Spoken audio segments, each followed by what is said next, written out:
The Bass Flow plugin, now with updated GUI, allows you to sculpt the perfect bass tone, even in those cases where the original recording needs a little help in the mix.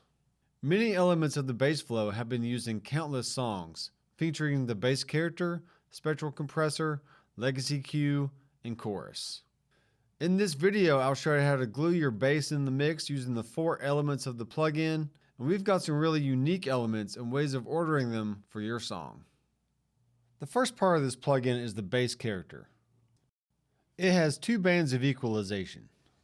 One band is labeled the body, or B, and the other is labeled clarity, or C.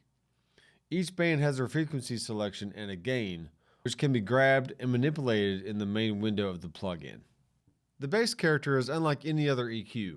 You can boost or cut the fundamental of all your notes or accentuate the harmonic content. In this example, I'm going to show you how to get a synth-like sound on your bass.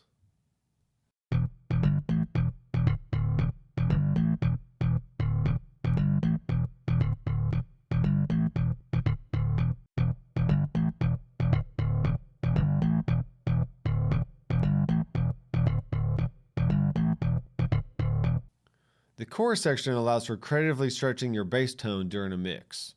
Using different settings in the verse, chorus, and solo parts can add a subtle complexity to your song.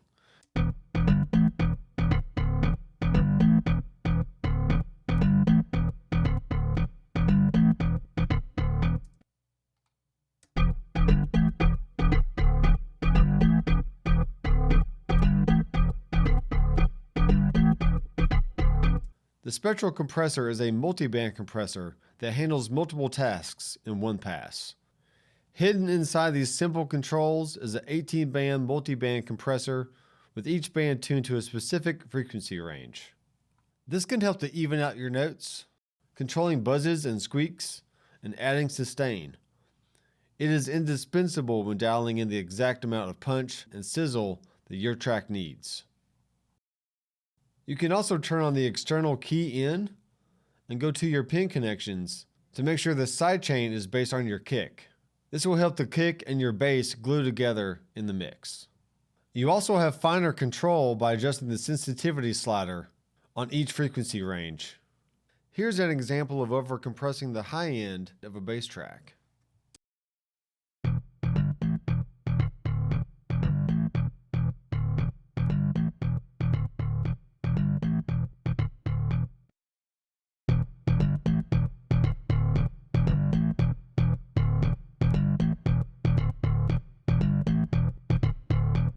Now it's time for mixing, and you need a great EQ. You can turn on the real-time analyzer so you can see what frequency ranges that need to be dealt with, and possibly boost or cut a range to make room in your mix. Mixing is all about signal flow. The order of processing can dramatically affect the final sound. Compression before equalization is quite different than the opposite order. Just like the other plugins in the Flow series, the routing section shows the default path the signal takes through each of our modules. We can alter most of the signal flow at any time by rearranging these modules. At the input, there's a polarity switch followed by the input trim, bass character module, EQ module, and chorus module. DAWs don't typically allow you to automate changes to the signal flow, but the Flow plugins allow just that. You can automate the sequence of all the processors, allowing you to change the bass sound of each part of your song.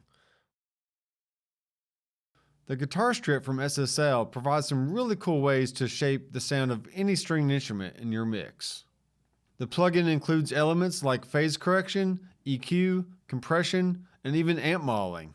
So in this video, I'm going to show you a few ways you can process your tracks.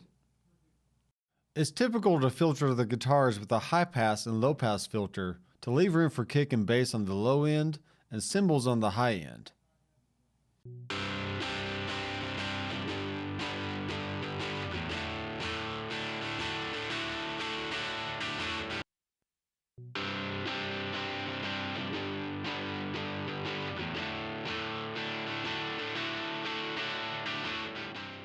The amp and bass model in the Guitarstrip allows you to add some saturation and drive to any signal. There's also a boost, a punch, and an edge to shape the sound however you want. And you can also use your mix knob for parallel processing. This next example is a dry DI guitar that I'm using the amp model on just to add a little bit of grit. And it kind of reminds me of a song from the 70s of a guitar plugged straight into a console and then cranking up the gain.